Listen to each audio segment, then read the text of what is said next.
ప్రతి అమ్మాయి మనసులో ఎవరికీ చెప్పలేని కొన్ని మాటలు దాగుంటాయి. అవి అడిగితే తెలిసేవి కావు. వాళ్ళ మౌనాన్ని ప్రేమిస్తే మాత్రమే వినిపించేవి. బయట ప్రపంచానికి ఆమె జీవితం చాలా అందంగా కనిపించవచ్చు. అన్నీ ఉన్నాయి కదా, ఇంకేం కావాలి అని లోకం అనుకుంటుంది. కానీ తనకంటూ కొన్ని కలలు, తనకంటూ కొన్ని ఇష్టాలు, తనకి నచ్చినట్టు బతికే ఆ చిన్న స్వేచ్ఛ, ఇవేమీ లగ్జరీలు కావు.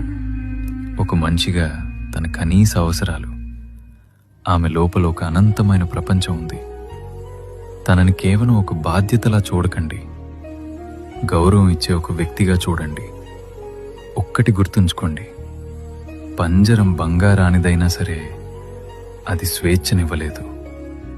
ఆమెకు కావలసింది కేవలం రక్షణ ఇచ్చే నీడ కాదు, తన రెక్కలు విప్పుకుని ఎగిరే ఆకాశం.